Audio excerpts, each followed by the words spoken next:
नमस्कार मित्रों, स्वागत है आपका श्री तिरुपति ज्योतिष कार्यालय एवं वैदिक पूजा पाठ सॉल्यूशंस के इस चैनल पर। मित्रों, आज हम जानने वाले हैं चंद्र ग्रह के बारे में। आपने अगर पिछली वीडियो देखी होगी तो हमने सूर्य के बारे में इसी प्रकार से पूरी जानकारी ली थी।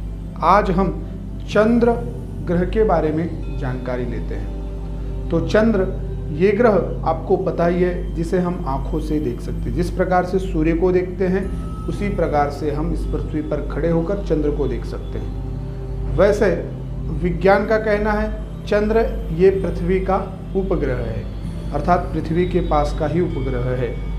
पर चंद्र का भी बहुत बड़ा महत्व हमारे शास्त्रों में आया है और चंद्र को तारा न कहकर और ग्रह की संज्ञा दी गई है। सूर्य और चंद्र दोनों हम एक प्रकार से ग्रह मानते हैं। इन ग्रहों के बारे में बहुत अच्छा विश्लेषण करते समय ध्यान आता है कि चंद्र ये बहुत सौम्य ग्रह है, बहुत शांत ग्रह है। चंद्र की जो प्रकृति है वो बहुत शांत है, बहुत शीतल है। और इनके बारे में कहें तो ये बहुत ही शांति प्रिय ग्रह है। बहुत ज़्यादा कलह नहीं होता इनके जीवन में। ऐसे व्यक्ति एकदम शांत रहते, चाहे पृथ्वी यहाँ की वहाँ हो जाए, चाहे प्रलय आ जाए। पर जिसका चंद्र अच्छा है वो व्यक्ति कोई टेंशन नहीं लेते, एकदम शांति से बैठे रहते हैं। जब जरूरत होगी तब काम करेंगे। तो चंद्र की ऐसी स्थिति पर ये बहुत जलद गति के ग्रह हैं। इनकी जो राशि भ्रमण है बहुत जल्दी कंप्लीट हो जाती है। एक राशि में ये 2.25 दिन में पूर्ण घूम लेते हैं। ऐसे 30 दिन में इनकी एक पूर्ण राशि चक्र पूरा हो जाता है। क्योंकि बहुत जलद गति से चलने वाले ग्रह होने के कारण बहुत जल्दी से जल्दी ये राशियों का चक्र पूरा कर लेते हैं। तो इनकी सबसे ज़्यादा जलद गति है राशि भ्रमण की। इसके लिए जब कभी हम दैनिक राशि भविष्य या राशिफल को देखते हैं तो उस समय चंद्र को बहुत ज़्यादा ज़रूरी होता है देखना कि चंद्र का भ्रमण किस राशि में हो रहा है। और चंद्र को बहुत मुख्य स्थान प्राप्त है इस पृथ्वी पर। जब भी आपको ग्रहण काल दिखेगा, ग्रहण, तो वो पूर्णिमा के दिन ही चंद्र ग्रहण होगा और अमावस्या के दिन सूर्य ग्रहण होगा। ये फिक्स है। अमावस्या के दिन चंद्र नहीं होते, इसके लिए ग्रहण होने का कोई सवाल ही नहीं। और पूर्णिमा के दिन चंद्र पूर्ण होते हैं, इसके लिए उस दिन ग्रहण हो सकता है। तो चंद्र ग्रहण पूर्णिमा के दिन होता है, ये लौकिक बात आपको ध्यान रखनी है। उसके बाद मित्रों, आज हम चंद्र के बारे में, चंद्र के नाम, चंद्र के कारक, उच्च राशि, स्वराशि, सब चीज़ों पर बात करते हैं। तो चलिए शुरू करते हैं। तो सबसे पहले यहाँ पे आप देखेंगे चंद्र के नामों के बारे में। चंद्र के 3 नाम हैं। हम यहाँ पे देखते हैं, सबसे पहला नाम तो चंद्र है, आप सब जानते ही हैं। उसके बाद इंदु, रजनीश और लूल।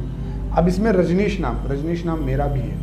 तो रजनीश ये नाम चंद्र का क्यों है? क्योंकि रजनी अर्थात रात, और रजनी यस ईश्वर रजनीशा, अर्थात जो रजनी के मतलब रात्रि के ईश्वर है। रात को कौन रहते हैं? तो भगवान चंद्र। तो चंद्र को रजनीश कहा जाता है।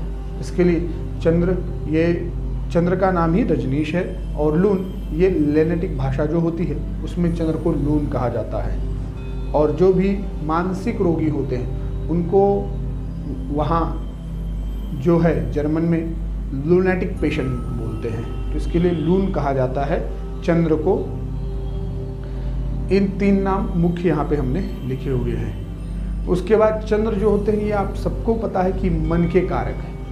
मन चंगा तो कठौते में गंगा, ऐसा आपने सुना है। तो मन को प्रसन्न करना है तो चंद्र को प्रसन्न करना है। जिसके भी चंद्र कमज़ोर हो वो व्यक्ति रात्रि में जो है पूर्णिमा के दिन भगवान चंद्र को अर्घ्य देना शुरू करें, बहुत अच्छा फल मिलेगा। जैसे चतुर्थी में अर्घ्य देते हैं ना, जिस समय करवा चौथ आदि होता है, चतुर्थी का पूजन होता है, उस समय चंद्र को अर्घ्य दिया जाता है। परंतु जब पूर्णिमा हो और आपका अगर चंद्र कमज़ोर हो तो आप पूर्णिमा के दिन ये उपाय कीजिए। तो चंद्र ये मन के कारक हैं। और चंद्र की स्वराशि है कर्क राशि। कर्क राशि में चंद्र स्वयं की राशि में होते हैं।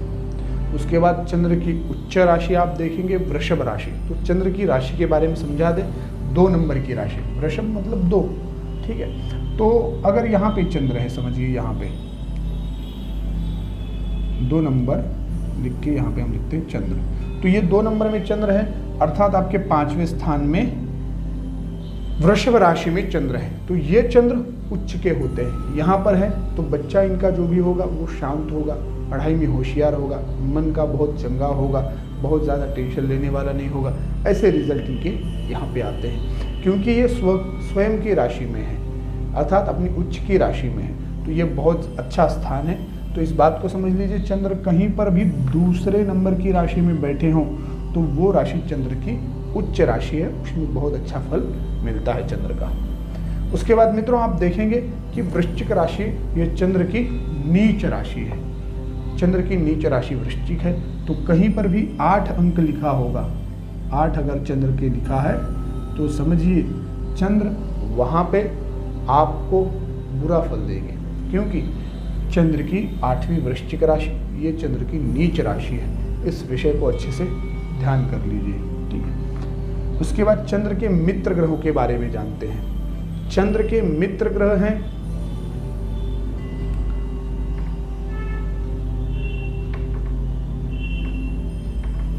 बुध। चंद्र के बुध मित्र ग्रह हैं, चंद्र से बहुत जिनका जमता है वो है बुध।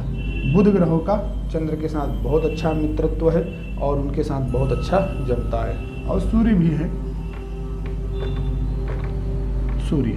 सूर्य और बुध ये दोनों चंद्र के मित्र ग्रह हैं। समग्रह हैं मंगल गुरु शुक्र शनि, समग्रह हैं मंगल गुरु शुक्र और शनि, इनको भी ध्यान रखिएगा।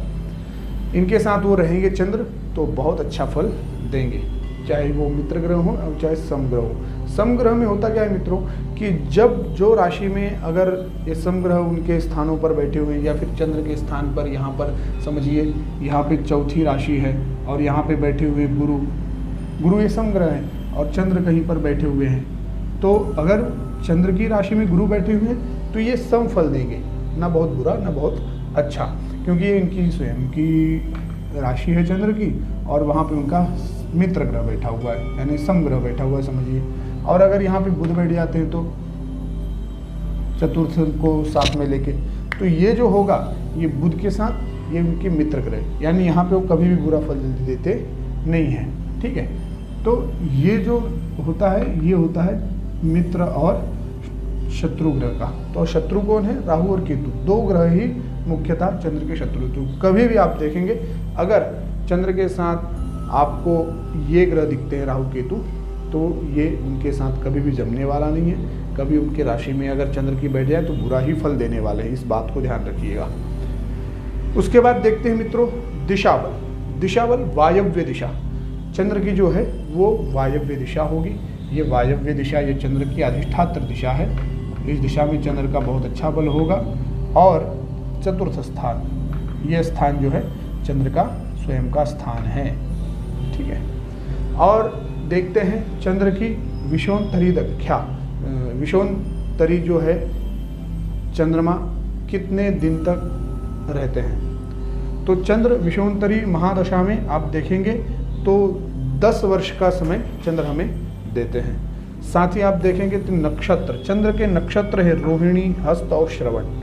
इन नक्षत्रों में चंद्र बहुत अच्छा फल देते हैं और जब भी इन नक्षत्रों में चंद्र भ्रमण करते हैं तो वो स्वयं के ही नक्षत्रों में भ्रमण कर रहे हैं तो वो बहुत अच्छा फल देते हैं। दैनिक फल में अगर चंद्र इन स्थानों पर है वो दिन बहुत अच्छा माना जाता है।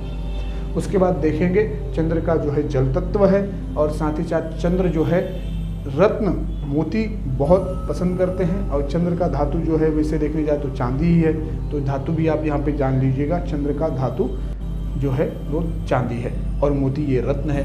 चंद्र की जप संख्या 11,000 है। और चंद्र का मंत्र, चंद्र के मंत्र हैं ओम सोमाय नमः, एकदम सिंपल मंत्र, ओम सोमाय नमः, या फिर ओम चंद्रमसे नमः, ओम चंद्रमसे नमः।